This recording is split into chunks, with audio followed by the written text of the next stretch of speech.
അസ്സലാമു അലൈക്കും വറഹ്മത്തുള്ളാഹി വബറകാതുഹു. ബിസ്മില്ലാഹിർ റഹ്മാനിർ റഹീം. അൽഹംദുലില്ലാഹി റബ്ബിൽ ആലമീൻ. അഹ്മദുക റബ്ബി വഅസ്തഈനുക വഉസല്ലി വഉസല്ലിമു അലാ ഖൈരി ഖൽഖിക സയ്യിദനാ മുഹമ്മദിൻ സ്വല്ലല്ലാഹു അലൈഹി വഅലാ ആലിഹി വസഹ്ബിഹി അജ്മഈൻ വബഅദ്. ഏറെ സമാദരണീയരായ ഈ പ്രൗഢമായ വേദിയെ സാന്നിധ്യം കൊണ്ട് ധന്യമാക്കിയ സമ്മേളനം ഔപചാരികമായ ഉദ്ഘാടന കർമ്മം നിർവഹിച്ച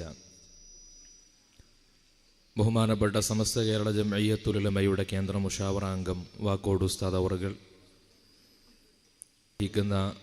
ഹമീദ് ഫൈലി ഉസ്താദ്, എൻ്റെ അഭിവന്ദ്യരായ ഗുരുവര്യർ, ഈ സമ്മേളനത്തിന് പ്രാർത്ഥന കൊണ്ട് പ്രാരംഭം കുറിച്ച സുലൈമാൻ ഫൈലി ഉസ്താദ് അവറുകൾ, മറ്റു ഈ വേദിയിൽ വിഷയാവതരണം നടത്തുന്ന സത്താർ സാഹിബ് ഉൾപ്പെടെ വേദിയെ സമ്പന്നമാക്കിയ വിശിഷ്ട വ്യക്തിത്വങ്ങളെ, ഈ മേഖലയിലെ ആദർശ സമ്മേളനത്തെ ജനപങ്കാളിത്തം കൊണ്ട് മനോഹരമാക്കിയ നല്ലവരിൽ നല്ലവരായ സുബ്ഹാനഹു വ തആല നമ്മുടെ ഒത്തുകൂടൽ അവൻ്റെ അടുക്കൽ പൊരുത്തമുള്ള ഒരു അമലായി നമ്മിൽ നിന്ന് സ്വീകരിക്കട്ടെ. നമ്മുടെ മഹാന്മാരായ മശായിഖുമാരോടുകൂടെ നാളെ ഫിർദൗസുൽ അഅലയിൽ ഒരുമിച്ച് കൂടാൻ നമുക്കെല്ലാവർക്കും അല്ലാഹു തൗഫീഖ് നൽകി അനുഗ്രഹിക്കട്ടെ. നമ്മുടെ മുൻഗാമികൾ നമ്മെ ഏൽപ്പിച്ചിട്ടുള്ള ഈ അമാനത്തിനെ അടുത്ത തലമുറയിലേക്ക് ഒരു പോറലും കൂടാതെ ഏൽപ്പിക്കാൻ അല്ലാഹു നമുക്ക് തൗഫീഖും ഹിമ്മത്തും നൽകി അനുഗ്രഹിക്കട്ടെ. ദൗത്യ നിർവഹണത്തിൻ്റെ ഒന്നാമത്തെ ഉദ്യമമായി നമ്മുടെ ഉലമാ നമ്മെ എപ്പോഴും പരിചയപ്പെടുത്തിയിട്ടുള്ളത് സുന്നത്തു ജമാഅത്തിൻ്റെ ആദർശങ്ങൾക്ക് എല്ലാ അർത്ഥത്തിലുമുള്ള പ്രതിരോധങ്ങൾ തീർക്കുക എന്നതാണ്. പരിശുദ്ധ ഇസ്ലാമിൻ്റെ നേർരൂപമാണ് അഹ്ലുസുന്നത്തി വൽ ജമാഅ. അതിനെ തകർക്കുവാനും പുതിയ കാലത്തിനനുസരിച്ചുകൊണ്ട് നവീകരിക്കപ്പെടുന്ന ഒരു ഇസ്ലാമിനെ അവതരിപ്പിക്കുവാനുമുള്ള ശ്രമങ്ങൾ നബി സല്ലല്ലാഹു അലൈഹി വസല്ലമ തങ്ങളുടെ വഫാത്തിന് ഉടനെ തന്നെ മുസ്ലിം ലോകത്ത് ആരംഭിച്ചിട്ടുള്ള ഒരു പ്രവണതയാണ്. ആ പ്രവണതയിൽ ശരിയായ ദീനിൻ്റെ മാർഗത്തിൽ എങ്ങനെ ഉറച്ചു നിൽക്കും എന്ന ചോദ്യത്തിന് നബി സല്ലല്ലാഹു അലൈഹി വസല്ലമ തങ്ങൾ തന്നെ ഉത്തരം നൽകിയിട്ടുണ്ട്. നിങ്ങൾക്ക് മാർഗദർശികളായി നിയോഗിക്കപ്പെട്ടിട്ടുള്ള സ്വഹാബികളെ അനുധാവനം ചെയ്യുക. സ്വഹാബികളെ അനുധാവനം ചെയ്യണമെന്ന് പറഞ്ഞ ആ ഹദീസിന്റെ സംബോധന ആരോടാണ് എന്ന് പണ്ഡിതന്മാർ ചർച്ച ചെയ്തിട്ടുണ്ട്. അത് താബിഇകളോടാണ് നേരിട്ട് അത് ആ സംബോധന എങ്കിലും ആ സംബോധന അന്ത്യനാൾ വരെ ഇവിടെ നിലനിൽക്കുന്ന ഒരു ക്രമമാണ്. താബിഇകൾ സ്വഹാബികളെ പിന്തുടർന്ന പോലെ തബഉ താബിഇകൾ താബിഇകളെയും പിന്നീട് വരുന്നവർ ശേഷക്കാർ അവരുടെ മുൻഗാമികളായ സച്ചരിതരെയും പിന്തുടരുക എന്ന ഒരു ക്രമമാണ്, ഒരു പാരമ്പര്യത്തിൻ്റെ മാർഗമാണ് നബി സല്ലല്ലാഹു അലൈഹി വസല്ലമ തങ്ങൾ മുസ്ലിമീങ്ങൾക്ക് ആദർശ പ്രതിസന്ധിയിൽ എവിടെ നിൽക്കണം എന്ന ചോദ്യത്തിന് ഉത്തരമായി നൽകിയത്. ആ ഉത്തരത്തെ കഴിഞ്ഞ ഒരു നൂറ്റാണ്ടുകാലമായി ഇവിടെ പരിചയപ്പെടുത്തിയത് സമസ്തയായതുകൊണ്ടാണ് ബഹുമാനപ്പെട്ട സമസ്തയുടെ കൂടെ ആളുകൾ അതിൻ്റെ കൂടെ സഞ്ചരിക്കുവാനും പിന്തുണകൾ നൽകുവാനും സന്നദ്ധമായത്. ഈ കേരളത്തിൻ്റെ മുസ്ലിം പൊതുസാമാന്യം കഴിഞ്ഞ 100 കൊല്ലമായി ഏതൊരു മുഖ്യധാരയുടെ കൂടെയായിരുന്നോ അതേ മുഖ്യധാരയുടെ കൂടെ തന്നെ ഇപ്പോഴും നിലനിൽക്കുന്നു എന്നത് ലോകത്തിലെ ഒരു അത്ഭുതമാണ്. ലോകത്ത് മിക്ക രാജ്യങ്ങളിലും മുസ്ലിം പ്രദേശങ്ങളിലുമൊക്കെ അവിടെ ആധിപത്യമുണ്ടാകുന്നത് നവീകരിക്കപ്പെടുന്ന ലിബറൽ ഇസ്ലാമിസ്റ്റുകൾക്കായിരിക്കും. പാരമ്പര്യവാദികൾ അവിടെ തിരശ്ശീലയ്ക്ക് പിറകിലായിരിക്കും. അവരെ യാഥാസ്ഥികത്തിൽ 100 കൊല്ലങ്ങൾക്ക് മുമ്പ് ഇവിടെ വക്കം മൗലവിയുടെ നേതൃത്വത്തിൽ വഹാബി മതം ഉദയം ചെയ്യുന്ന കാലത്ത് അന്ന് പലരും അനുമാനിച്ചിരുന്നത് ഒരു 50 കൊല്ലം കഴിയുമ്പോഴേക്ക് കേരളം മുഴുവൻ ഒരു പുരോഗമന ഇസ്ലാഹി മൂവ്മെന്റിന്റെ പിറകെയായിരിക്കുമെന്നായിരുന്നു. അവർ പോലും അങ്ങനെ ആത്മഗതം ചെയ്തിരുന്നു, പ്രതീക്ഷിച്ചിരുന്നു. കാരണം അവർക്ക് ഭൗതികമായ സന്നാഹങ്ങൾ കൂടെ ഉണ്ടായിരുന്നു, രാഷ്ട്രീയമായ പിന്തുണകൾ ഉണ്ടായിരുന്നു. ബ്രിട്ടീഷ് ഗവൺമെന്റ് പോലും വഹാബികൾ പ്രതിനിധാനം ചെയ്യുന്ന ആശയത്തെ പ്രചരിപ്പിക്കുവാനുള്ള ഔദ്യോഗിക സംവിധാനങ്ങൾ ഒരുക്കിക്കൊടുത്തിരുന്നു. മലബാർ സമരാനന്തരം മലബാറിലെ മുസ്ലിമീങ്ങൾക്ക് ശരിയായ മതം പഠിപ്പിക്കാൻ ബ്രിട്ടീഷ് ഗവൺമെന്റ് ഔദ്യോഗികമായും മലപ്പുറത്ത് ഒരു ട്രെയിനിങ് കോളേജ് സ്ഥാപിക്കുകയുണ്ടായി. ആ ട്രെയിനിങ് കോളേജിൽ മാപ്പിളമാരായ മൊല്ലമാരെ വിളിച്ചു വരുത്തി ബ്രിട്ടീഷുകാർ താല്പര്യപ്പെടുന്ന ഒരു മതത്തെ പഠിപ്പിക്കാൻ ബ്രിട്ടീഷുകാർ ചുമതലപ്പെടുത്തിയത് ആദ്യം മുജാഹിദും പിന്നീട് യുക്തിവാദിയുമായി മാറിയ CN അഹമ്മദ് മൗലവിയെയും മുജാഹിദ് നേതാവായിരുന്ന പുളിക്കൽ അഹമ്മദ് മൗലവിയെയുമായിരുന്നു എന്ന് CN തന്നെ മഹത്തായ മാപ്പിള പാരമ്പര്യത്തിൽ രേഖപ്പെടുത്തിയിട്ടുണ്ട്. ഇവിടെ പാരമ്പര്യത്തോടുള്ള ബന്ധങ്ങളെ വിച്ഛേദിക്കുക എന്നത് ഇവിടുത്തെ ബ്രിട്ടീഷ് ഗവൺമെന്റിന്റെ സാമ്രാജ്യത്വത്തിന്റെ താല്പര്യമായിരുന്നുവെങ്കിൽ ആ താല്പര്യത്തെ അംഗീകരിക്കുന്ന ഒരു വിഭാഗത്തെ മുസ്ലിം സമൂഹത്തിൽ നിന്നും വിലക്കെടുക്കുവാൻ അവർക്ക് കഴിഞ്ഞിരുന്നു. അങ്ങനെ വിലക്കെടുക്കപ്പെട്ട സമൂഹത്തിന്റെ പേരാണ് വഹാബികൾ. വഹാബികൾക്ക് അവർക്ക് മക്ബറകളോട് നീരസമായിരുന്നു. അത് തകർക്കണമെന്ന് നിരന്തരമായി പറയുന്നവരാണ്. നാടുകാണിയിലും കുറ്റ്യാടിയിലും ഒക്കെ നമ്മൾ കണ്ടവരാണ്. മക്ബറകൾ പൊളിക്കണമെന്ന ആവശ്യം മുസ്ലിം സമൂഹത്തിൽ നിന്ന് വഹാബികൾ ഉയർത്തുന്ന പോലെ മുസ്ലിമീങ്ങൾക്ക് പുറത്തു നിന്ന് ഉന്നയിച്ച വിഭാഗമാണ് സാമ്രാജ്യത്വ ശക്തികൾ. 1800കളുടെ അവസാനത്തിൽ മമ്പുറം മക്കാമ് പൊളിക്കുകയും മഹാനായ തങ്ങളവറുകളുടെ ദേഹം അവിടെ നിന്ന് നാട് കടത്തുകയും ചെയ്യണമെന്ന് പറഞ്ഞ് ബ്രിട്ടീഷ് അധികാരികൾ ഗവൺമെന്റിന് കത്ത് കൊടുക്കുന്നുണ്ട്. അതിനവർ കാരണം പറഞ്ഞത്, അത് കാരണമായിട്ട് അവർ ഉന്നയിച്ചത്, മാപ്പിളമാർ അവരുടെ സമരവീര്യം സ്വീകരിക്കുന്നത് ഈ മക്ബറകളിൽ നിന്നുകൊണ്ടാണ്, അവിടെ സന്ദർശിച്ചുകൊണ്ടാണ്. ആ മക്ബറയിൽ വിശ്രമിക്കുന്ന മാന്യദേഹത്തെ അവിടുന്ന് ദേഹത്തെ മാറ്റിക്കൊണ്ടുപോയി ഖബറടക്കണമെന്ന് ബ്രിട്ടീഷുകാരന്റെ ആവശ്യമായിരുന്നു. ബ്രിട്ടീഷുകാരന്റെ ആവശ്യത്തെ ചെലവാക്കി കൊടുക്കുവാൻ സാധ്യമാകുന്ന ഒരു ആദർശത്തെ ഉണ്ടാക്കിയെടുക്കാൻ മുസ്ലിമീങ്ങൾക്കിടയിൽ നിന്നും അവർക്കു ലഭിച്ച ദാസ്യവേലക്കാരായിരുന്നു വഹാബികൾ എന്നത് ചരിത്രത്തിൽ രേഖയാണ്. ഞാൻ പറഞ്ഞു വന്നത്, ഈ ബ്രിട്ടീഷുകാരുടെ ഗവൺമെന്റിന്റെ സൗകര്യങ്ങളും സന്നാഹങ്ങളും ഒക്കെ ഉണ്ടായിട്ടും, ഭൗതിക വിദ്യാഭ്യാസങ്ങൾ അവർക്കുണ്ടായിട്ടും, സാമ്പത്തിക സ്രോതസ്സുകൾ അവരുടെ കൂടെ ഉണ്ടായിട്ടും, ഇവിടെ മാപ്പിളമാരായ മുസ്ലിമീങ്ങൾ കഷ്ടപ്പെടുന്ന കാലത്ത് ഗൾഫ് സലഫികളുടെ കയ്യിൽ നിന്ന് വലിയ സാമ്പത്തികമായ പിന്തുണകൾ ലഭിക്കുന്ന കാലമുണ്ടായിട്ട് പോലും ഈ ഭൗതിക സന്നാഹങ്ങളൊക്കെ ഉണ്ടായ വിഭാഗത്തിന്റെ കൂടെ കേരളത്തിന്റെ മുഖ്യധാര പോയില്ല. അവർ ഇന്നും 1920കളിൽ ഇവിടുത്തെ സൂഫി ഉലമാഇന്റെ കൂടെയാണ് നിന്നിരുന്നു എങ്കിൽ 2024ലേക്ക് നമ്മൾ എത്തി നിൽക്കുമ്പോൾ ഈ ഉത്തരാധുനിക കാലഘട്ടത്തിലും മുസ്ലിം സമൂഹത്തിന്റെ ഒന്നാമത്തെ നേതൃത്വമായി മുഖ്യധാര ലീഡർഷിപ്പായിട്ട് അവർ കാണുന്നത് ഈ സൂഫി ഇസ്ലാമിന്റെ നേതൃത്വം നൽകുന്ന സമസ്ത കേരള ജംഇയ്യത്തുൽ ഉലമയെ തന്നെയാണ് എന്നത് ലോകത്തിലെ ഒരു അത്ഭുതമാണ്. ഈ വിസ്മയത്തെ നമ്മൾ എങ്ങനെയാണ് മനസ്സിലാക്കേണ്ടത്? സമസ്ത അതിന്റെ 100ാം വാർഷികത്തിലേക്ക് അടുക്കുമ്പോൾ നമുക്ക് അടുത്ത തലമുറയോട് കൊടുക്കുവാനുള്ള മെസ്സേജാണിത്. അടുത്ത 100 കൊല്ലം മുസ്ലിം സമൂഹത്തിന്റെ ജീവിതം എങ്ങനെയാകണം? അത് നിങ്ങൾ കഴിഞ്ഞ 100 കൊല്ലത്തിലേക്കൊന്ന് പരതി നോക്കുക. ചാഞ്ചല്യങ്ങളില്ലാത്ത, വൈരുദ്ധ്യങ്ങളില്ലാത്ത, വിരോധങ്ങളില്ലാത്ത ആദർശം ആരാണ് സ്വീകരിച്ചത്? അവരുടെ കൂടെ നിൽക്കാൻ നിങ്ങൾ ആഗ്രഹിക്കുന്നുവെങ്കിൽ കേരളത്തിന്റെ മണ്ണിൽ വൈരുദ്ധ്യങ്ങളില്ലാത്ത ആദർശത്തെ പരിചയപ്പെടുത്തിയത് സമസ്ത മാത്രമാണ്. 1920കളിൽ ഏതൊരാദർശമാണോ പറഞ്ഞിരുന്നത്, ഏതൊരാചാരമാണോ അനുഷ്ഠിച്ചിരുന്നത്, ഏതൊരു രീതിയാണോ അവലംബിച്ചിരുന്നത്, അതുതന്നെ 2025ലും ഇതുപോലെ മൈക്ക് കെട്ടി പറയാൻ കഴിയുന്ന ഒരൊറ്റ വിഭാഗം ഈ കേരളത്തിന്റെ ഭൂമിക്ക് മുകളിൽ അധിവസിക്കുന്നുണ്ടെങ്കിൽ അത് സമസ്ത കേരള ജംഇയ്യത്തുൽ ഉലമയുടെ ആദർശത്തെ പിന്തുടരുന്നവർക്ക് മാത്രമേ സാധ്യമാകൂ എന്നതൊരു വസ്തുതയാണ്. നമ്മൾ ഇന്ന് കേരളത്തിൽ കാണുന്ന കാഴ്ചകൾ എന്താണ്? 1920കളിൽ പറഞ്ഞ ആദർശം പറഞ്ഞ വഹാബികളെ ഇന്ന് പരസ്പരം ശിർക്കും കുഫറുമാക്കി പരസ്പരം ആരോപിക്കുന്ന കാഴ്ചകളിലേക്ക് അവരെത്തി. 9 തൗഹീദുകളാണ്, 10 തൗഹീദുകളാണ് വഹാബി മതത്തിൽ നിന്നു മാത്രമായി കഴിഞ്ഞ 100 കൊല്ലത്തിനിടയിൽ ഉദയം ചെയ്തത്. അടുത്ത 100 കൊല്ലത്തിലേക്ക് വരുന്ന തലമുറയോട് നമുക്ക് പറഞ്ഞു കൊടുക്കാൻ ധൈര്യമായി 100 കൊല്ലത്തിനിടയിൽ 10 തൗഹീദിലേക്ക് വകഭേദം ചെയ്യപ്പെട്ട ആദർശ ഭദ്രതയില്ലാത്ത ഒരു വിഭാഗത്തിന്റെ കൂടെ നിങ്ങൾ പോകണോ? അതോ കഴിഞ്ഞ 100 കൊല്ലമായി ഒരേ ആദർശത്തിന്റെ പിറകിൽ അടിയുറച്ചു നിന്ന് മുസ്ലിം സമൂഹത്തിന്റെ മുഖ്യധാരയുടെ കടിഞ്ഞാണ് നിയന്ത്രിക്കുന്ന സുന്നി സൂഫി ഉലമാഇന്റെ കൂടെ കൂടണോ എന്ന ചോദ്യം, ആ ചോദ്യത്തിന് സമൂഹത്തിൽ നമുക്ക് നൽകുവാനുള്ള ഉത്തരമാണ് സമസ്ത. കഴിഞ്ഞ 100 വർഷത്തിനേക്കാൾ കേരളത്തിലെ മുസ്ലിം സമൂഹത്തിന് നമ്മുടെ ജീവിതം കൊണ്ട്, പ്രവർത്തനം കൊണ്ട്, സത്യസാക്ഷ്യങ്ങളെ അടയാളപ്പെടുത്തിക്കൊണ്ട് അടുത്ത 100 വർഷത്തേക്ക് നമുക്ക് പ്രബോധനം ചെയ്യാൻ സാധ്യമാകുമെന്നതാണ്. ഇവിടെ ഞാൻ പറഞ്ഞതിന്റെ ചുരുക്കം ഇതാണ്. സമസ്ത ആദർശത്തെ സംരക്ഷിക്കുന്നു എന്ന ഒരൊറ്റ ധൈര്യത്തിലാണ് ഈ ജനസാമാന്യം നമ്മുടെ കൂടെ കൂടിയത്. നമ്മൾ ഭൗതികമായ വിഭവങ്ങൾ കൊടുക്കുമെന്ന് പ്രതീക്ഷിച്ചിട്ടല്ല. നമ്മൾ അവർക്ക് വേണ്ട ആധുനിക സന്നാഹങ്ങളെ വരവിരിച്ചു കൊടുക്കുമെന്ന് കരുതിയിട്ടല്ല. ഇവിടെ പാരമ്പര്യമായി നിലനിൽക്കുന്നു പോകുന്ന പൈതൃകത്തെ സംരക്ഷിക്കുന്നവർ നമ്മുടെ ഉലമാ മാത്രമാണ് എന്ന് വിശ്വസിച്ചുകൊണ്ടാണ് അവർ സമസ്തയുടെ പിറകെ കൂടിയത്. ആ സമസ്തയിൽ നിന്ന് സുന്നത്ത് ജമാഅത്തിന്റെ ഉള്ളടക്കം നഷ്ടപ്പെട്ടു കഴിഞ്ഞാൽ അതിന് പകരം വെക്കാൻ എത്ര കെട്ടിടങ്ങൾ ഉണ്ടായിട്ടും കാര്യമില്ല, എത്ര സമ്പത്തുണ്ടായിട്ടും കാര്യമില്ല, എത്ര ചന്തമുള്ള വാക്കുകൾ ഉണ്ടായിട്ടും കാര്യമില്ല. സുന്നത്ത് ജമാഅത്തിന്റെ ഉള്ളടക്കം നഷ്ടപ്പെട്ടാൽ പിന്നെ സമസ്തയില്ല. സമസ്തയുടെ ആത്മാവാണ് ചോർന്നു പോകുന്നത്. ആ ഉള്ളടക്കം നമ്മുടെ ഉള്ളിലുണ്ടെങ്കിലേ സമൂഹം നമ്മുടെ കൂടെ ഉണ്ടാവുകയുള്ളൂ. ആ ഉള്ളടക്കത്തെയാണ് നിരന്തരമായി നമ്മൾ പറഞ്ഞു കൊടുക്കേണ്ടത്. എന്നാൽ ഈ പുതിയ കാലത്ത് ഈ ആദർശത്തിന്റെ ഭദ്രതയും സംരക്ഷണവും അത് സ്വാഭാവികമായി നടക്കുന്ന ഒരു കാര്യമല്ല.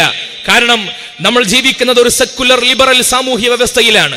നമ്മുടെ മുസ്ലിം സമൂഹത്തിൽ എന്നല്ല എല്ലാ മനുഷ്യരും ജീവിക്കുന്നത് അവരുടെ ദൈനംദിന വ്യവഹാരങ്ങൾ, അവരുടെ സാമൂഹിക വ്യവഹാരങ്ങളാവട്ടെ സാമ്പത്തിക വ്യവഹാരങ്ങളാവട്ടെ ദൈനംദിനമായി അവർ സഞ്ചരിക്കുന്നത്, ചലിക്കുന്നത്, ആലോചിക്കുന്നത്, സംസ്കാരമായി സ്വീകരിക്കുന്നത് ഒരു ലിബറൽ വ്യവസ്ഥിതിയാണ്.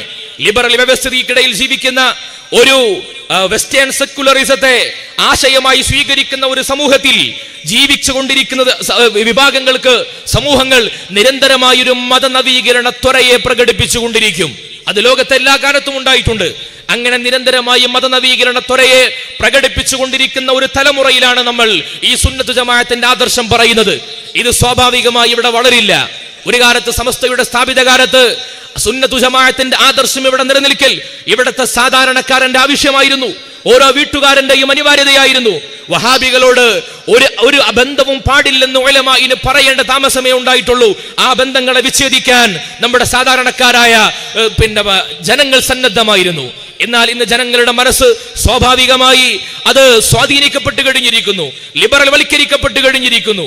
അങ്ങനെയുള്ള ഒരു കാലത്ത് നമ്മൾ സ്വാഭാവികമായി സുന്നത്തു ജമാഅത്തിന്റെ സംരക്ഷണം നടക്കുമെന്ന് കരുതുന്നത് ഒരു ബുദ്ധിമോശമാണ്. അവിടെ കഴിഞ്ഞ 100 കൊല്ലം നമ്മൾ സ്വീകരിച്ചിരുന്ന മാർഗങ്ങളെക്കാൾ കൂടുതൽ ശക്തമായ, തീവ്രമായ, അല്ലെങ്കിൽ ജനങ്ങളുടെ മനസ്സിലേക്ക് സ്വാധീനിക്കാൻ കഴിയുന്ന രീതിയിലുള്ള പുതിയ രീതികളും വ്യവസ്ഥകളും സ്ട്രാറ്റജികളും നമ്മൾ രൂപീകരിക്കേണ്ടതുണ്ട്.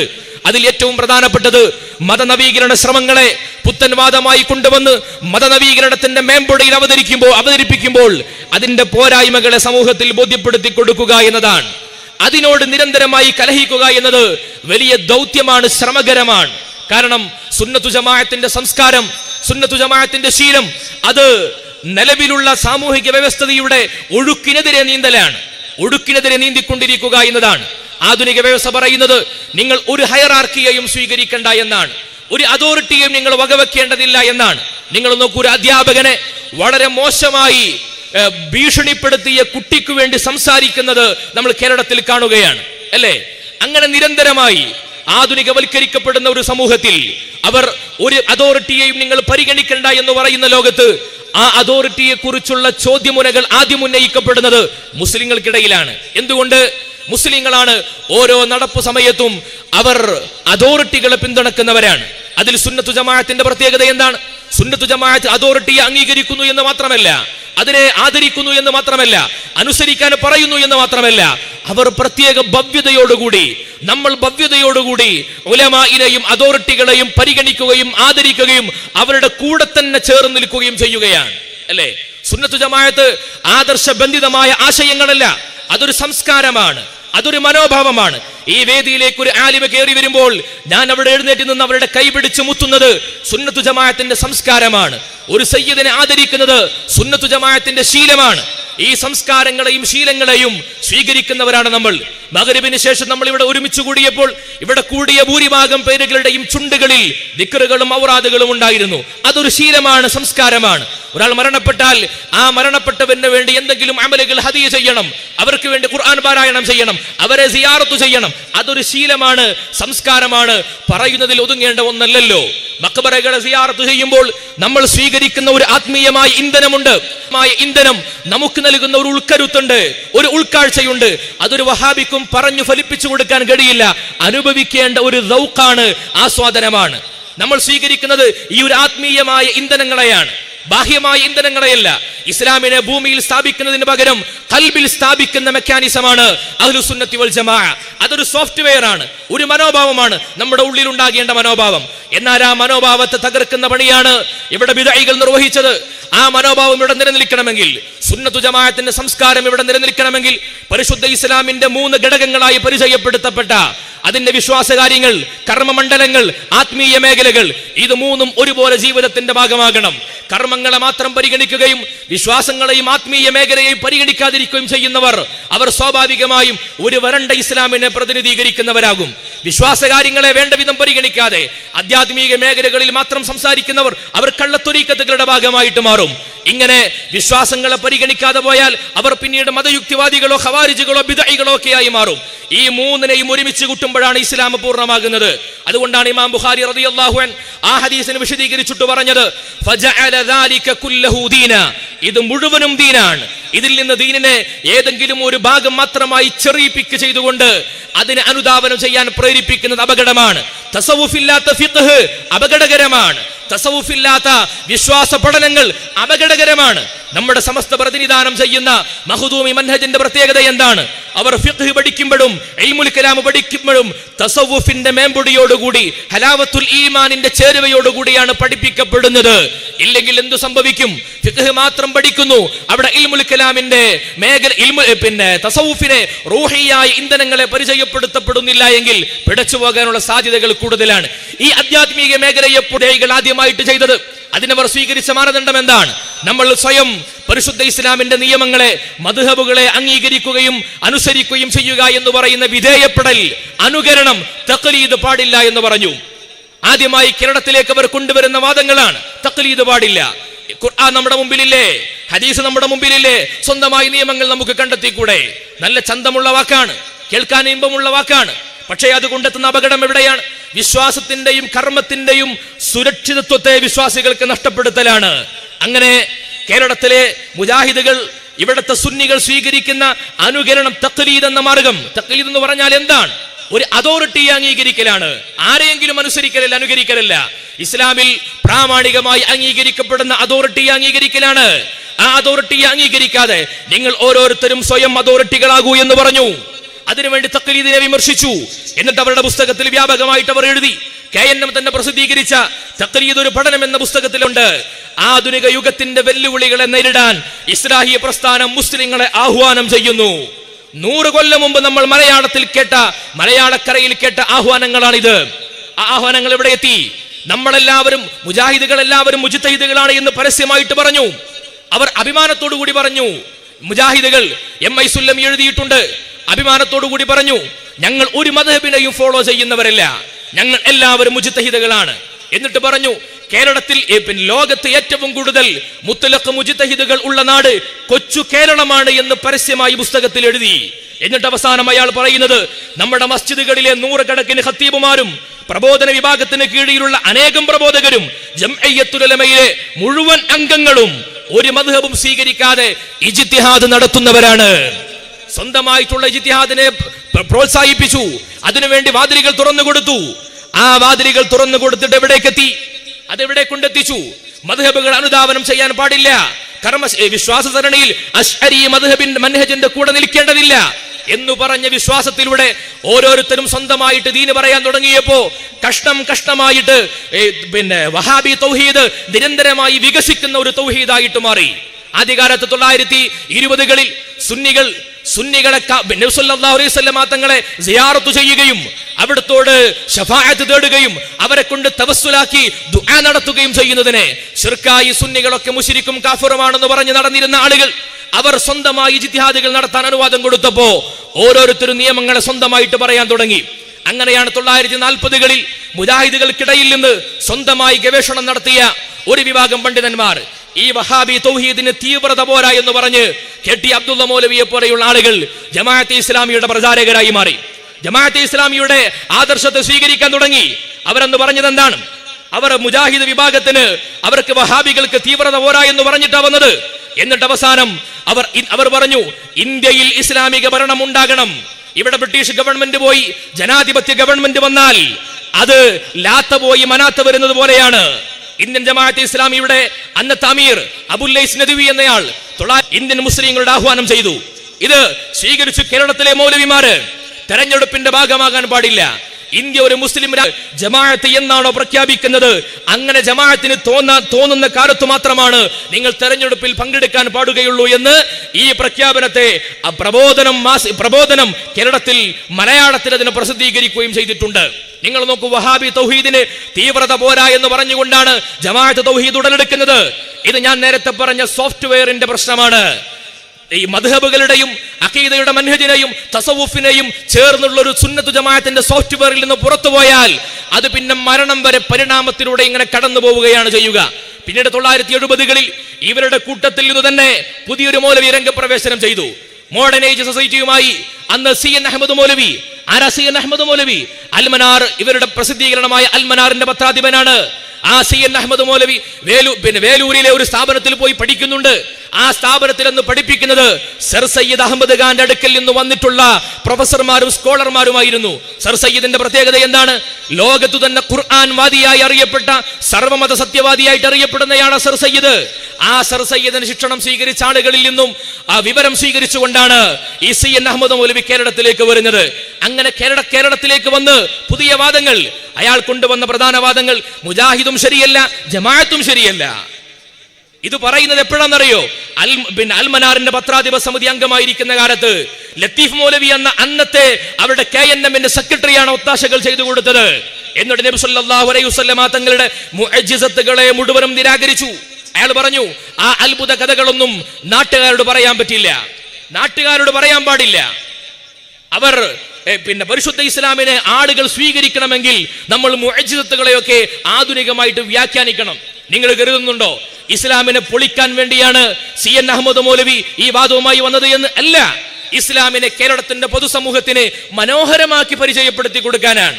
MN കാരശ്ശേരി ഈ CN അഹമ്മദ് മൗലവിയെ കുറിച്ച് MN കാരശ്ശേരി പറഞ്ഞിട്ടുണ്ട്, കേരളത്തിലെ പൊതുമണ്ഡലത്തിൽ പ്രവർത്തിക്കുന്ന ഞങ്ങളെപ്പോലെയുള്ള ആളുകൾക്ക് ഇസ്ലാമിനെ മനോഹരമായി മനസ്സിലാക്കാൻ സാധ്യമായത് ഈ CN പുസ്തകം വായിച്ചിട്ടാണ്. ആ CN ഖുർആൻ പരിഭാഷ ഇറക്കി, അതുപോലെ സ്വഹീൽ ബുഖാരിക്ക് പരിഭാഷയുണ്ടാക്കി. അതിലൂടെ ഒളിച്ചു കടത്താൻ ശ്രമിച്ചത് ഒരു മതയുക്തിവാദമായിരുന്നു. അദ്ദേഹം എല്ലാ മുഅ്ജിസത്തുകളെയും നിഷേധിച്ചു. എന്തിനു വേണ്ടി? ഇസ്ലാമിനെ മോശമാക്കാൻ വേണ്ടിയല്ല, ഇസ്ലാമിനെ മനോഹരമാക്കാൻ, ആളുകളെ ഇസ്ലാമിലേക്ക് കൂടുതൽ കൊണ്ടുവരാൻ. എന്നിട്ട് മുഅ്ജിസത്തുകളെ മുഴുവനും, അമാനുഷിക സംഭവങ്ങളെ മുഴുവനും ശാസ്ത്രത്തിനനുസരിച്ച് കൊണ്ട് വ്യാഖ്യാനിക്കുവാനുള്ള വിഫല ശ്രമങ്ങൾ നടത്തി. പരിശുദ്ധ ഖുർആനിൽ മഹാനായ ഇബ്രാഹിം നബി അലൈഹി സ്വലാത്തു വസ്സലാമിന്റെ മുഅ്ജിസത്ത് പറയുന്നുണ്ട്. 4 പക്ഷികളെ അറുത്ത് 4 ഭാഗങ്ങളിലേക്ക് വിന്യസിച്ച് ആ പക്ഷികളോട് ഇങ്ങോട്ട് വരാൻ വേണ്ടി പറഞ്ഞപ്പോൾ ആ പക്ഷികൾക്ക് ജീവൻ കിട്ടി എന്ന മുഅ്ജിസത്ത് പരിശുദ്ധ ഖുർആൻ നസ്സായി പറഞ്ഞിട്ടുള്ള മുഅ്ജിസത്താണ്. അതിനെ ഇയാൾ നിഷേധിച്ചു. ഇയാൾ നിഷേധിച്ചിട്ട് വിശുദ്ധ ഖുർആനിലേക്ക് അയാൾ നോക്കിയിട്ട് പറഞ്ഞു, ഇത് ഇബ്രാഹിം നബി അലൈഹി സ്വലാത്തു വസ്സലാം അറവ് നടത്തി കൊലപ്പെടുത്തിയ പക്ഷികളെ ജീവിപ്പിക്കാൻ ഇബ്രാഹിം നബിക്ക് കഴിയുമെന്ന് പറഞ്ഞാൽ അത് ശാസ്ത്രവിരുദ്ധമാണ്. അതുകൊണ്ട് എന്തു ചെയ്യണം? അതിനെ വ്യാഖ്യാനിക്കണം. എന്നിട്ട് എങ്ങനെയാണ് വ്യാഖ്യാനിച്ചത്? അയാൾ പറഞ്ഞു, അത് ഇബ്രാഹിം നബി അലൈഹി സ്വലാം പക്ഷികളെ മെരുക്കെടുത്തതിനെ കുറിച്ചാണ് ഫസുർഹുന്ന എന്ന് പറഞ്ഞത്. എല്ലാ തഫ്സീറുകൾക്കും വിരുദ്ധമാണ് ഈ വാക്യം, ഈ വിശദീകരണം. എന്തിനു വേണ്ടിയാണ് ഇങ്ങനെ ഒരു വിശദീകരണം കൊടുത്തത്? ഇസ്ലാമിനെ മോശമാക്കാനല്ല, ഖുർആനിനെ മോശമാക്കാനല്ല, ഖുർആനിനെ മനോഹരമാക്കാൻ. ലിബറൽ വ്യവസ്ഥിതിക്കനുസരിച്ച്, പാശ്ചാത്യ ലോകവീക്ഷണത്തിനനുസരിച്ച് ഒരിക്കലും അവർക്ക് ശാസ്ത്രരഹിതമായ, മെറ്റീരിയലിസത്തിന് വിരുദ്ധമായ, മോഡേണിസത്തിന് വിരുദ്ധമായ ഒരു ആശയത്തെ സ്വീകരിക്കാൻ കഴിയില്ല. അതുകൊണ്ടാണ് ഖുർആനിനെ അവർ പരിഹസിക്കുന്നത്. ആ പരിഹാസം ഒഴിവാക്കാൻ ചെയ്ത പണി എന്താണ്? ചെരുപ്പിനൊപ്പിച്ച് കാലുമുറിക്കുന്ന പോലെ ഖുർആനിന്റെ ആശയത്തെ വെട്ടിമാറ്റി. അത് കേരളത്തിലെ പൊതുമണ്ഡലത്തിലുള്ളവർ സ്വീകരിച്ചു. MN കാരശ്ശേരിയെ പോലെയുള്ള ആളുകൾക്ക് നല്ല സൗകര്യമായി, സന്തോഷമായി. മുജാഹിദ് വിഭാഗത്തിന്റെ നേതാവായിരിക്കെ തന്നെയാണ് ഇത് പറഞ്ഞത്. എവിടെ നിന്ന് വന്നു ഈ ആദർശം? മുജാഹിദ് സോഫ്റ്റ്വെയറിൽ നിന്ന് ഉദയം കൊണ്ടതാണ്. വഹാബി തൗഹീദിന്റെ 3ാമത്തെ വകഭേദമാണത്. പിന്നീടാണ് ചേകനൂർ മൗലവി ഉദയം കൊള്ളുന്നത്. ചേകനൂർ മൗലവി സുന്നികൾക്കെതിരെ മുജാഹിദ് വേദിയിൽ സംവാദങ്ങൾക്ക് വേണ്ടി പോയ ആളല്ലേ? ആ മുജാഹിദിന്റെ സോഫ്റ്റ്വെയർ ഉപയോഗിച്ച് കൂടുതൽ ചിന്തിച്ചപ്പോഴാണ് ചേകനൂർ മൗലവിക്ക് മനസ്സിലായത്. ചേകനൂർ മൗലവി പറഞ്ഞു, പരിശുദ്ധ ഖുർആനിലേക്ക് സൂക്ഷിച്ചു നോക്കിയപ്പോൾ തന്റെ കൂടെയുള്ള മുജാഹിദുകളും കാഫിറാണെന്ന് അയാൾ വാദിക്കേണ്ടി വന്നു. സുന്നി മാത്രമല്ല, മുജാഹിദ് മാത്രമല്ല, സുന്നിയും മുജാഹിദും ജമാഅത്തും മുശ്രിക്കാണെന്ന് ചേകനൂർ പരസ്യമായിട്ട് പറഞ്ഞില്ലേ? ചേകനൂരിന്റെ തൗഹീദ് വഹാബി തൗഹീദിന്റെ അഡ്വാൻസ്ഡ് വേർഷൻ ആയിരുന്നു. ആ തൗഹീദിനെ സ്വീകരിച്ചുകൊണ്ട് വിശുദ്ധ ഖുർആനിലേക്ക് നോക്കിയപ്പോൾ അയാൾ പറഞ്ഞു, മഖ്ബറയും മന്ത്രവും മാത്രം നിഷേധിച്ചാൽ പോരാ, ഹജറുൽ അസ്വദിനും പുണ്യമില്ല എന്ന് പറയണം, അതും ശാസ്ത്രീയമായിട്ട് ശരിയല്ല. അത്തഹിയാത്തും ശിർക്കാണെന്ന് പറയണം. അങ്ങനെ നബി സല്ലല്ലാഹു അലൈഹി വസല്ലമ തങ്ങളെ വിളിക്കാനൊന്നും പറ്റില്ല. തഹിയാത്തിൽ ഇമാമുകളെ മാത്രം തെറി വിളിച്ചാൽ പോരാ, സ്വഹാബികളെയും നിഷേധിക്കണം. സ്വഹാബികളും ദീനിൽ തെളിവല്ല എന്നണം. അബൂ ഹുറൈറ റളിയല്ലാഹു അൻഹുവിനെ പോലെയുള്ള ഏറ്റവും കൂടുതൽ ഹദീസുകൾ ക്രോഡീകരിച്ച സ്വഹാബിയെ ദജ്ജാൽ എന്ന് വിളിക്കണം. ചേകനൂർ മൗലവിയുടെ വാദം. ഈ വാദം എവിടുന്നാ കിട്ടിയത്? ഈ വാദം എവിടുന്ന് കിട്ടി? തറാവീഹ് മാത്രം വെട്ടിച്ചുരുക്കിയാൽ പോരാ, ഇശാവും വേണ്ടെന്ന് വെക്കണം. ഇതൊക്കെ ചേകനൂർ ഓതിയത് ഖുർആനിൽ നിന്നാണ്. ചേകനൂർ ഇതൊക്കെ ഓതിയത് ഇസ്ലാമിനെ മനോഹരമാക്കാൻ വേണ്ടിയാണ് ഈ വാദങ്ങളൊക്കെ പറഞ്ഞത്. ആ ചേകനൂരിന് ഈ ആശയത്തിന് വെളിച്ചം ഉണ്ടായത് എവിടുന്ന? അത് വഹാബി ആശയത്തിൽ നിന്നാണ്. എന്തുകൊണ്ട്? അതോറിറ്റികളാകുന്ന സ്വഹാബത്തിനെ ഈ ഇമാമുമാരെയും നിഷേധിച്ചുകൊണ്ട് സ്വന്തമായി ജിത്തിഹാദിന് വഴിവെട്ടിക്കൊടുത്തത് കൊണ്ട് മാത്രമാണ് ഈ ഒരു വാദത്തിലേക്ക് അവർ എത്തിപ്പെട്ടത്. ഇങ്ങനെ നിരന്തരമായ പരിണാമങ്ങളിലൂടെ അവസാനം 2001 പുതിയ തൗഹീദ് ഉണ്ടാവുകയാണ്. 2001 പുതിയ വിഭജനത്തിന്റെ തൗഹീദ്. എന്താണ് പ്രത്യേകത? ഇവിടെ 2 വഹാബി ആശയധാരകൾ തമ്മിലുള്ള സംഘടനകൾ ഉണ്ടായി. ഒന്ന് തീമിയ വഹാബിസമായിരുന്നുവെങ്കിൽ തീമിയ തൗഹീദ്, ഇബ്നു തൈമിയയുടെ ഗൾഫ് സലഫിസത്തിന്റെ ഭാഗമായി വന്ന തീവ്ര വഹാബിസം. മറ്റൊന്ന് യുക്തിവാദ വഹാബിസം, അത് ഈജിപ്ഷ്യൻ സലഫിസമാണ്. ഇത് രണ്ടും തമ്മിൽ കലഹങ്ങൾ ഉണ്ടായി. ഈജിപ്ഷ്യൻ സലഫിസത്തിന്റെ ഭാഗമായി അവർക്ക് ജിന്ന് ബാക്ടീരിയ ആയിരുന്നു, അവർക്ക് സിഹിർ കൺകെട്ടായിരുന്നു, അവർക്ക് ആൺ പിശാജ് ആൺ കൊതുകായിരുന്നു. എന്നാൽ ഗൾഫ് സലഫിസത്തിലേക്ക് വന്നാൽ ഇതൊക്കെ ഒറിജിനലാണ്. ഇത് വലിയ സംഘടനമുണ്ടായി. ഇങ്ങനെ മന്ത്രത്തിന്റെ പേരിൽ, തബറുക്കിന്റെ പേരിൽ, സിഹിറിന്റെ പേരിൽ അവർ 2ആയിട്ട് വിഭജിക്കപ്പെടുന്നു. 2001 നിങ്ങൾ നോക്കൂ, സുന്നികളെ മുശ്രിക്കാക്കാൻ വേണ്ടി വന്ന ആളുകൾ, സുന്നികൾ 2001 എത്തിയപ്പോഴേക്ക് ഇവർക്ക് സ്വന്തം പാളയത്തിലുള്ളവരെ തന്നെ പരസ്പരം ശിർക്ക് ഗതിയുണ്ടായി. അങ്ങനെ പിന്നീട് 2007 കേരളത്തിലെ മുജാഹിദ് വിഭാഗത്തിന്റെ ചരിത്രത്തിലെ അതിനിർണായകമായ വൈരുദ്ധ്യങ്ങളുടെ ഘോഷയാത്രകൾ നടന്ന കാലമാണ് 2007. ബഹുമാനപ്പെട്ട അമീദ് വൈസി ഉസ്താദ് ഇവിടെയുണ്ടല്ലോ. നമ്മുടെ സത്യധാരയിൽ നിരന്തരമായി ലേഖനങ്ങൾ വന്നിരുന്ന കാലമാണ്. വഹാബികൾ പറഞ്ഞ തൗഹീദ്, അവർ നിരന്തരമായി പറഞ്ഞിരുന്ന തൗഹീദുകളെ, ആ തൗഹീദിനെ ശരിയല്ല എന്ന് പറഞ്ഞ് അവർ തന്നെ രംഗത്ത് വരാൻ തുടങ്ങിയ കാലം. വക്കം മൗലവി പറഞ്ഞ തൗഹീദ് ശരിയല്ല എന്ന് KM മൗലവി പറയുന്നു. KM മൗലവി പറഞ്ഞ തൗഹീദ് ശരിയല്ല എന്ന് പിന്നീട് വന്ന സക്കരിയ സ്വലാഹി പറയുന്നു. വക്കം മൗലവി പറയുന്നു, മനുഷ്യ കഴിവിൽ പെടാത്തതൊന്നും അല്ലാഹുവിനോടല്ലാതെ ചോദിക്കാൻ പാടില്ല. അവിടെ സക്കരിയ സ്വലാഹി വന്നിട്ട് പറഞ്ഞു, അന്തം കെട്ട ചോദ്യങ്ങൾ എന്നാണ് അയാളുടെ പുസ്തകത്തിന്റെ പേര് തന്നെ. ആ പുസ്തകത്തിൽ പറഞ്ഞത് മനുഷ്യ കഴിവിൽ പെടാത്തത് ആരോട് ചോദിക്കാൻ പാടില്ല എന്ന് ബുദ്ധിയുള്ള മനുഷ്യർ ആരെങ്കിലും പറയുമോ എന്നാണ്. ബുദ്ധിയില്ല എന്ന് പരിഹസിച്ചത് വക്കം മൗലവിക്കെതിരെയാണ്. അങ്ങനെ നിരന്തരമായി അവർക്കിടയിൽ ചർച്ചകൾ ഉണ്ടായി. അവസാനം നമ്മുടെ നിരന്തരമായ ചോദ്യങ്ങൾ ഉന്നയിക്കപ്പെട്ടു. നബി സല്ലല്ലാഹു അലൈഹി വസല്ലമ തങ്ങൾ പറഞ്ഞിട്ടുണ്ടല്ലോ, വിജനമായ സ്ഥലത്തൊരാൾ കുടുങ്ങിയാൽ, വഴിയറിയാതെ കുടുങ്ങിയാൽ അള്ളാഹുവിന്റെ അടിമകളെ സഹായിക്കണേ എന്ന് പറയണം. മുജാഹിദിന്റെ സോഫ്റ്റ്വെയർ അനുസരിച്ച് വിജനമായ സ്ഥലത്ത് ആരുമില്ലാത്തിടത്തല്ലേ അള്ളാഹുവിനെ വിളിക്കേണ്ടത്. പക്ഷെ അവിടെ അള്ളാഹുവിന്റെ അടിമകളാകുന്ന ജിന്നുകളെയും മലക്കുകളെയും പരിശുദ്ധാത്മാക്കളെയും ഒക്കെ വിളിക്കാനാണ് നബി സല്ലല്ലാഹു അലൈഹി വസല്ലമ തങ്ങൾ പറയുന്നത്. ഇത് സ്വഹീഹായ ഹദീസാണ്. ഇത് പണ്ഡിതന്മാർ ഉദ്ധരിച്ചതാണ്. ഈ ഹദീസിനെ മുൻനിർത്തിയിട്ട് നിരവധി ചോദ്യങ്ങൾ ഉന്നയിച്ചുകൊണ്ട് ഉസ്താദ് അവர்களுടെയൊക്കെ ലേഖനങ്ങൾ സത്യധാരയിൽ വന്ന് തോർക്കുന്നുണ്ട്. ആ കാലഘട്ടത്തിൽ മറുപടി പറയാൻ കഴിയാതെ വന്നു. അങ്ങനെ അവസാനം മുജാഹിദിനിടയിൽ പുതിയൊരു ഗ്രൂപ്പ് ഉണ്ടായി. ജിന്നുകളേക്ക് സഹായം ചോദിച്ചാൽ ശിർക്കല്ല എന്ന് പറയുന്ന ഗ്രൂപ്പ്.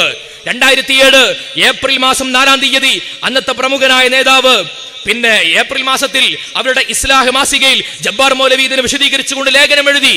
ഇത് വലിയ കോലാഹലങ്ങൾ ഉണ്ടാക്കി.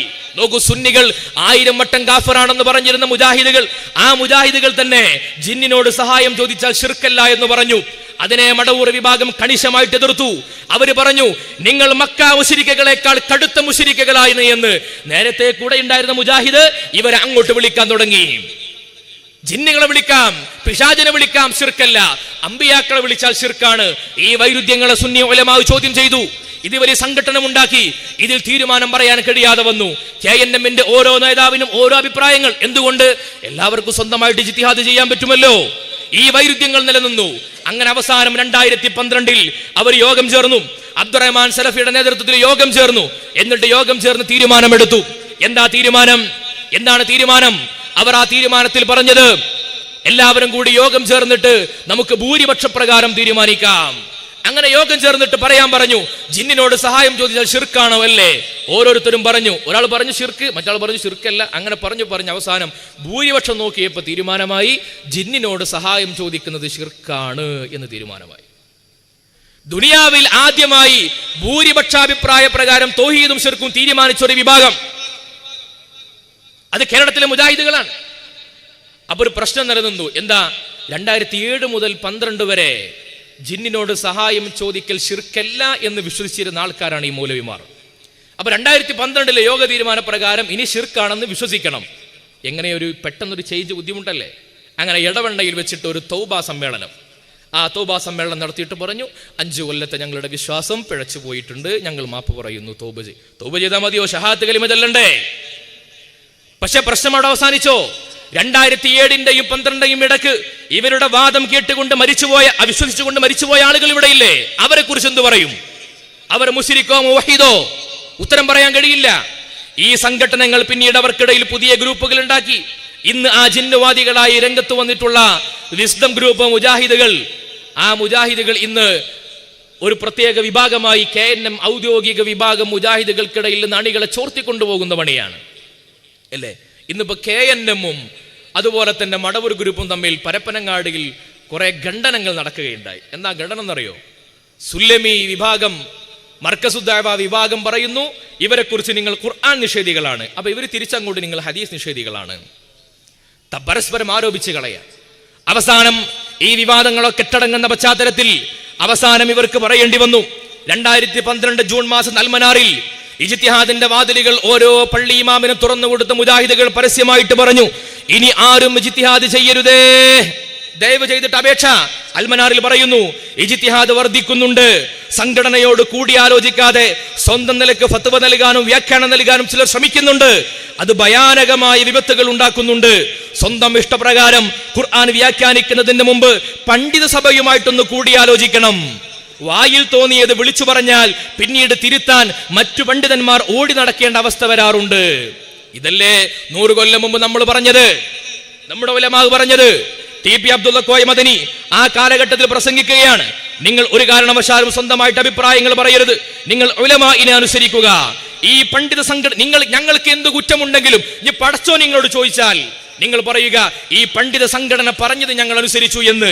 എന്നിട്ട് പറയാണ്, തെറ്റായാലും ശരിയായാലും ഈ ഉലമാ സംഘടനയിലേക്ക് അതിന്റെ കുറ്റം വിട്ടേക്കുക, നിങ്ങൾ സംഘടനയെ അനുസരിക്കുക. നോക്കൂ, നിങ്ങൾ മതനിയമങ്ങളിൽ മദ്ഹബുകൾ അനുസരിക്കുക എന്ന് പറഞ്ഞതിനെ വിമർശിച്ച ആളുകൾ, അഖീദയിൽ നിങ്ങൾ അശ്അരി മൻഹജിന്റെ കൂടെ നിൽക്കണമെന്ന് പറഞ്ഞപ്പോൾ എതിർത്ത ആളുകൾ, ആധ്യാത്മിക സരണികൾക്ക് വേണ്ടി ത്വരീഖത്തിന്റെ ഭാഗം ഈ തഖ്ലീദ് വിരോധത്തിലൂടെ എത്തിപ്പെട്ട ദുരവസ്ഥയിൽ നിന്ന് മടങ്ങേണ്ടി വന്നു. അവസാനം മദ്ഹബിനെ അംഗീകരിക്കാൻ പാടില്ല എന്ന് പറഞ്ഞവർക്ക് സംഘടനയെ അനുസരിക്കൂ എന്ന് വിലപിക്കേണ്ടി വന്നു. എന്തുകൊണ്ട് ഈ അവസ്ഥയിലേക്ക് എത്തി? ഞാൻ നേരത്തെ പറഞ്ഞതുപോലെ ഇസ്ലാമിന്റെ അതോറിറ്റികളെ നിരാകരിച്ചത് കൊണ്ടാണ്. ആ അതോറിറ്റികളുടെ നിരാകരണം അള്ളാഹുവിനെ കുറിച്ചുള്ള വിശ്വാസങ്ങളിൽ വൈകല്യങ്ങൾ ഉണ്ടായി. അള്ളാഹുവിനെ കുറിച്ച് മുജസ്സിമത്തിന്റെ വാദം ആരോപിച്ചു. അള്ളാഹുവിന് തടികളുണ്ടെന്ന് പറഞ്ഞു, കൈകളും കാലുകളും ഉണ്ടെന്ന് പറഞ്ഞു, അള്ളാഹുവിന് ഇരിപ്പിടമുണ്ടെന്ന് പറഞ്ഞു. ഇങ്ങനെ അള്ളാഹുവിനെ കുറിച്ച് അള്ളാഹുവിനോട് യോജിക്കാത്ത വാദഗതികൾ പറഞ്ഞു. നബി സല്ലല്ലാഹു അലൈഹി വസല്ലമ തങ്ങളെ കുറിച്ച് സാധാരണ മനുഷ്യനാണെന്ന് പറഞ്ഞു. എന്തുകൊണ്ട്? അഖീദയിൽ ഇവർക്കൊരു മൻഹജില്ല. ഇങ്ങനെയുള്ള കാരണങ്ങളെ കൊണ്ട് നിങ്ങൾ നോക്കൂ, പരിശുദ്ധ ഇസ്ലാമിന്റെ സുന്നത്തു ജമാഅത്തിന്റെ രണ്ടാമത്തെ ഒരു അജണ്ടയാണ്, രണ്ടാമത്തെ ഒരു മാനദണ്ഡമായിരുന്നു, നിങ്ങൾ ആധ്യാത്മികമായ മാർഗങ്ങളെ പിന്തുടരണം, തസവൂഫിനെ നിങ്ങൾ അനുകരിക്കണം, തസവൂഫിന്റെ പണ്ഡിതന്മാരെ പിൻപറ്റണം. അതിലേറ്റവും പ്രധാനപ്പെട്ടതാണ് സയ്യിദന്മാരുടെ കൈ പിടിച്ചു മുത്തുന്നു, അവരെ കൊണ്ട് മന്ത്രിപ്പിക്കുന്നു, അവരെ കൊണ്ട് ദുആ ചെയ്യിപ്പിക്കുന്നു, ഉദ്ഘാടനം ചെയ്യിപ്പിക്കുന്നു. പിന്നെ പരമ്പരക്ക് പ്രാധാന്യം കൽപ്പിക്കുന്നു അഹ്ലു ബൈത്തിന്. എന്നാൽ ഈ അതോറിറ്റിയെ നിരാകരിച്ചുകൊണ്ടാണ് ഇവർ വന്നത്. 1997 സൽസബീൽ സെപ്റ്റംബർ മാസത്തിൽ ഇവർ എഴുതി, മുഹമ്മദ് നബി സല്ലല്ലാഹു അലൈഹി വസല്ലമ തങ്ങൾ, ഉമർ മൗലവി എഴുതിയതാണ്, നബി തങ്ങൾ പഠിപ്പിച്ച സമൂഹത്തിൽ തങ്ങന്മാരില്ല, മഖാമുകൾ ഇല്ല, അതൊരു സവർണ മേധാവിത്വമാണ്. സയ്യിദന്മാരെ കുറിച്ച് അത് സവർണ മേധാവിത്വമാണെന്ന് പറഞ്ഞു. ആരും അങ്ങനെ മുസ്ലിം ലോകത്ത് വകവെച്ചു കൊടുത്തിട്ടില്ല എന്ന് പറയാണ്. ഈ ദുഷിച്ച സമ്പ്രദായത്തെ പിന്നെ ഉണ്ടായത് അത് ഷിയാക്കളിൽ നിന്നും ഉത്ഭവിച്ച അന്ധവിശ്വാസങ്ങളെ സുന്നികൾ കടമെടുത്തതാണ് എന്ന് പരസ്യമായി തങ്ങന്മാർക്കെതിരെ, സയ്യിദന്മാർക്കെതിരെ, സൂഫി നേതൃത്വങ്ങൾക്കെതിരെ ആക്ഷേപിക്കുക. മഹാനായ മുഹ്യിദ്ദീൻ ശൈഖ് ജീലാനി റളിയല്ലാഹു അൻഹു, മഹാൻ അവരുടെ കുറിച്ച് മുസ്ലിം ലോകത്ത് തർക്കമുണ്ടോ? പക്ഷേ ശൈഖ് അവരുടെ അദ്വൈതവാദിയാക്കി കൊണ്ട് ചിത്രീകരിച്ചു ഇല്ലേ? നിങ്ങൾ നോക്കൂ, ഈ തസവുഫിന്റെ മാർഗത്തെ പൂർണ്ണമായും അവഗണിച്ചത് കൊണ്ട് ഇവരെത്തിപ്പെട്ടത് എവിടെയാണ്? മുജാഹിദിന്റെ പരിണാമത്തിന്റെ അവസാനം നിരീശ്വരവാദമാണ്, യുക്തിവാദമാണ്. മതയുക്തിവാദത്തിൽ നിന്നുമുള്ള പ്രയാണം അവസാനിക്കുന്നത് യുക്തിവാദത്തിലേക്കാണ്. കേരളത്തിലെ കാഴ്ചകൾ നമ്മൾ കണ്ടുകൊണ്ടിരിക്കുന്നു. മൂന്നാമതായി, ഈ ഇസ്ലാമിന്റെ പാരമ്പര്യങ്ങളെ അനുധാവനം ചെയ്യലും അനുകരിക്കലുമാണ് നമ്മുടെ മാർഗത്തിന്റെ ഏറ്റവും പ്രധാനം. അതിൽ ഒന്നാമത്തെ കണ്ണികളാകുന്ന സ്വഹാബത്തിനെ ഇവർ തള്ളിക്കളഞ്ഞു. അവർ ദീനിൽ തെളിവല്ല എന്ന് പറഞ്ഞു, ഇല്ലേ? നിരന്തരമായി ഈ വൈകല്യങ്ങളെ പറഞ്ഞു പരത്തി. എന്നാൽ എങ്ങനെയാണ് ഈ ഒരു അപകടങ്ങളിലേക്ക് എത്തിപ്പെട്ടത് എന്ന് ഇവർ ആലോചിച്ചപ്പോൾ ഇവർക്ക് കിട്ടിയ ഒരു ഉത്തരമുണ്ട്. എന്താണ് ഉത്തരം എന്നറിയോ? എന്താണ് അവർ പറഞ്ഞ ഉത്തരം? പുതിയ ഒരു യുവ മുജാഹിദ് വിഭാഗത്തിന്റെ സംഘടനയാണ് വിസ്ഡം മുജാഹിദ്. അതിന്റെ നേതാക്കന്മാർ ഇപ്പോൾ എഴുതിക്കൊണ്ടിരിക്കുന്നു, പ്രസംഗിച്ചുകൊണ്ടിരിക്കുന്നു. അവർ പറയുന്ന ഏറ്റവും പ്രധാനപ്പെട്ട കാര്യം, നമ്മൾ കേരളത്തിലെ മുജാഹിദുകൾക്കിടയിൽ പരിചയപ്പെടുത്തപ്പെട്ട മുഹമ്മദ് അബ്ദു, റഷീദ് റിള, ജമാലുദ്ദീൻ അഫ്ഗാനി, ഇവരൊക്കെ പിഴച്ചവരായിരുന്നു എന്ന് മുജാഹിദുകൾ തന്നെ ഇന്ന് പരസ്യമായി രേഖപ്പെടുത്തി വെക്കുകയാണ്. ഹദീസ് നിഷേധത്തെ കുറിച്ച് അവർ എഴുതിയ പുസ്തകത്തിൽ പറഞ്ഞു, ഹദീസ് നിഷേധത്തിന്റെ ഒന്നാമത്തെ വേരുകൾ നമ്മൾ കാണുന്നത് മുഹമ്മദ് അബ്ദുവിലാണ്. റഷീദ് റിള മതയുക്തിവാദിയായ അഖ്ലാനി ചിന്തക്കാരനായിരുന്നു. ജമാലുദ്ദീൻ അഫ്ഗാനിയെ ഒരു പാശ്ചാത്യൻ ഏജന്റ് ആയിരുന്നു. ഇത് 100 കൊല്ലം മുമ്പ് സുന്നികൾ പറഞ്ഞപ്പോൾ നമ്മളെ പരിഹസിച്ചു അവര്. മുഹമ്മദ് അബ്ദുവിന്റെ പേര് കേട്ടാൽ റഹിമഹുല്ല പറയാതെ ഉച്ചരിക്കാറുണ്ടായിരുന്നില്ല വക്കം മൗലവി. റഷീദ് റിളയുടെ അൽമനാറിനെ ദീപിക എന്ന് മലയാളീകരിച്ചുകൊണ്ട് പ്രസിദ്ധീകരിച്ചതാണ് കേരളത്തിലവർ. അങ്ങനെയുള്ള ഇന്നത്തെ പുതിയ മുജാഹിദുകൾ പറയുന്നു, വക്കം മൗലവി സ്വീകരിച്ച ആശയ സ്രോതസ്സുകൾ പിഴച്ചവരാണ്, പാശ്ചാത്യ ഏജന്റുമാരാണ്, ഹദീസ് നിഷേധികളാണ്, മതയുക്തിവാദികളാണ് എന്ന് പരസ്യമായിട്ട് പുസ്തകത്തിൽ എഴുതി വെക്കുകയാണ്. സ്നേഹത്തോടെ ചോദിക്കട്ടെ, ഈ മതയുക്തിവാദിയായ റഷീദ് റിള പറഞ്ഞ നിർവചനം സ്വീകരിച്ചുകൊണ്ടല്ലേ കഴിഞ്ഞ 100 കൊല്ലമായി കേരളത്തിലെ മുസ്ലിങ്ങളെ നിങ്ങൾ കാഫിറാക്കിയത്, നിങ്ങൾ മുശ്രിക്കാക്കിയത്? നിങ്ങളുടെ നേതാവ് സലാം സുല്ലമി തന്നെ പറഞ്ഞിട്ടുണ്ടല്ലോ, ഇബാദത്തിന് സുന്നികളെ കാഫിറാക്കാൻ വേണ്ടി കൊണ്ടുവന്ന നിർവചനം അത് ലോകത്തൊരു പണ്ഡിതനും പറയാത്ത നിർവചനമാണ്. അത് റഷീദ് റിള മാത്രമാണത് പറഞ്ഞത്. ആ യുക്തിവാദിയാണെന്ന് ഇന്ന് നിങ്ങൾ കുറ്റസമ്മതം നടത്തുന്ന റഷീദ് റിളയുടെ വാദം സ്വീകരിച്ചുകൊണ്ടാണ് കഴിഞ്ഞ 100 കൊല്ലമായി നിങ്ങൾ സുന്നികളെ കാഫിറാക്കിയത്. ആ റഷീദ് റിളക്ക് പിഴച്ചു, യുക്തിവാദിയാണ് എന്ന് നിങ്ങൾ ഇന്ന് എഴുതുന്നു. ഇനി ആ സംഘടന പിരിച്ചുവിട്ടുകൂടെ? ഇനിയും എന്തിനാ ഭിന്നിപ്പുണ്ടാക്കുന്നത്? നിങ്ങൾക്ക് വല്ല ഉറപ്പുമുണ്ടോ ഇന്നത്തെ മുജാഹിദുകളെ 50 കൊല്ലം കഴിഞ്ഞു വരുന്ന മുജാഹിദ് തലമുറകൾ സ്വീകരിക്കുമെന്ന്? ഇന്നത്തെ മുജാഹിദുകൾ അവരുടെ വിശ്വാസപ്രകാരം മുശ്രിക്കുകളായിരിക്കും. ഈ പരിണാമം ഇവിടെ അവസാനിക്കുമെന്ന് നിങ്ങൾ കരുതുന്നുണ്ടോ? നിങ്ങൾ കുറിച്ചു വെച്ചോളൂ, വിസ്ഡം മുജാഹിദ് തീവ്രമായ സലഫിസത്തെയാണ് പ്രൊമോട്ട് ചെയ്യുന്നത്. സാലിഹ് ഫൗസാനെ പോലെയുള്ള സൗദിയിലെ തീവ്ര സലഫികൾ പഠിപ്പിച്ചു കൊടുക്കുന്ന വലാഉം ബറാഉം, ബന്ധവും ബന്ധവിച്ഛേദനങ്ങളും, അമുസ്ലിമീങ്ങളായ ആളുകളോട് ബന്ധവിച്ഛേദനം നടത്താൻ പറയുന്ന തീവ്രമായ സലഫിസം, ആ സലഫിസമാണ് വിസ്ഡമിന്റെ പല ആളുകളും പ്രചരിപ്പിച്ചുകൊണ്ടിരിക്കുന്നത്. വിസ്ഡം മൂത്താൽ പിന്നെ ഈ തീവ്ര സലഫിസമാണ്. വിസ്ഡം മുജാഹിദിനപ്പുറത്ത് ഒരു ഇൻവിസിബിളായ, അദൃശ്യമായ ഒരു മുജാഹിദ് കൂട്ടായ്മയുണ്ട്. നിങ്ങൾ സോഷ്യൽ മീഡിയ ശ്രദ്ധിച്ചാൽ കാണാൻ കഴിയും. അവർക്ക് നമ്മുടെ നാട്ടിലെ വ്യവസ്ഥിതികളോട് പുച്ഛമാണ്. സൗഹൃദ വേദികളോട്, മതസൗഹാർദ്ദത്തിന്റെ വേദികളോട്, നമ്മുടെ മനുഷ്യജാലിക പോലെയുള്ള കർമ്മങ്ങൾ, പ്രവർത്തനങ്ങൾ അത് ശിർക്കാണെന്ന് വിശ്വസിക്കുന്ന വിഭാഗം മുജാഹിദുകൾക്കിടയിൽ നിന്ന് വളർന്നു വരുന്നുണ്ട്. നിങ്ങൾ കുറിച്ചു വെച്ചോളൂ, അടുത്ത പരിണാമം ഈ കടുത്ത തീവ്ര സലഫിസത്തിലേക്കായിരിക്കുമെന്ന കാര്യത്തിൽ സംശയമില്ല. അവരുടെ പുസ്തകങ്ങൾ കേരളത്തിൽ തന്നെ അങ്ങനെയുള്ള ഒരു ഗൾഫ് സലഫിസത്തിന്റെ ഭാഗമായി പഠിപ്പിക്കപ്പെട്ട വലാഇന്റെയും ബറാഇന്റെയും ഉദ്ധരണികളുടെ പുസ്തകങ്ങൾ ഗവൺമെന്റ് തന്നെ നിരോധിച്ചിട്ടുണ്ട്. ഇത് ഇവിടെ അവസാനിക്കുമെന്ന് കരുതേണ്ടതില്ല. ഈ അപകടത്തിലേക്ക് ജനങ്ങൾ ചെന്നുപെടാതിരിക്കാൻ ഇവർ തന്നെ സ്വയം കുറ്റസമ്മതം നടത്തുന്ന ഒരു പൊളിഞ്ഞുപോയ ആദർശത്തിലേക്ക് ആളുകൾ പോയി പോകാതിരിക്കാൻ പുതിയ തലമുറയെ തസവൂഫിന്റെ മധുരിമയുള്ള ഇസ്ലാമിലേക്ക് അടുപ്പിക്കണം. ആ ഉത്തരവാദിത്തമാണ് നമ്മൾ ഏറ്റെടുക്കേണ്ടത്. മുൻകാലങ്ങളിലൊക്കെ നമ്മൾ പ്രസംഗിക്കുമ്പോഴേക്ക് സ്വീകരിക്കാൻ ആളുകൾ സന്നദ്ധമായിരുന്നു. എന്നാൽ ഇന്ന് ആളുകളുടെ മനസ്സിൽ സ്വാഭാവികമായി അവരുടെ സാമൂഹിക ചുറ്റുപാടുകൾ സുന്നത്തു ജമാഅത്തിന്റെ സംസ്കാരങ്ങൾക്ക് വിരുദ്ധമായിട്ട് അവരെ പ്രേരിപ്പിക്കുകയാണ്. അതുകൊണ്ട് കേവല പ്രസംഗങ്ങൾക്കപ്പുറത്ത് നമ്മൾ ഓരോരുത്തരും നമ്മുടെ കുടുംബങ്ങളിൽ, നമ്മുടെ വ്യക്തിബന്ധങ്ങളിൽ, സൗഹൃദ വലയങ്ങളിൽ അവരുടെ കാതുകളിലേക്ക് മഹബ്ബത്തിന്റെ ഹലാവത്തുൽ ഈമാനിന്റെ സൂഫി സാന്നിധ്യമുള്ള മധുരമുള്ള ഇസ്ലാമിന്റെ ചേരുവകളെ പറഞ്ഞു കൊടുക്കാൻ സാധ്യമാകണം. അതിന് സാധ്യമാകട്ടെ. ആ ദൗത്യമാണ് നമ്മൾ ആദർശം അമാനത്താണ് എന്ന ക്യാമ്പയിനിലൂടെ നിർവഹിക്കുന്നത്. ഇത് തുടർന്നും ഈ ക്യാമ്പയിനിൽ അവസാനിക്കാതെ നമ്മുടെ ഓരോരുത്തരുടെ ദൈനംദിന ജീവിതത്തിന്റെ ഭാഗമായിട്ട് മാറട്ടെ എന്ന് മാത്രം ആശംസിച്ചുകൊണ്ട് ഈ പ്രൗഢമായ സമ്മേളനം അലങ്കരിച്ച മുഴുവൻ ഇതിന്റെ സംഘാടകർക്കും ഹൃദ്യമായ ആശംസകൾ നേർന്നുകൊണ്ട് അവസാനിപ്പിക്കുന്നു. ഊസൈക്കും ബിദ്ദുആ. അസ്സലാമു അലൈക്കും വറഹ്മത്തുള്ളാഹി വബറകാതുഹു. കാളികാവിന്റെ മണ്ണിൽ SKSSF എന്ന പഞ്ചാക്ഷരിയെ നട്ടുവളർത്തുന്നതിൽ മുഖ്യ പങ്ക് വഹിച്ച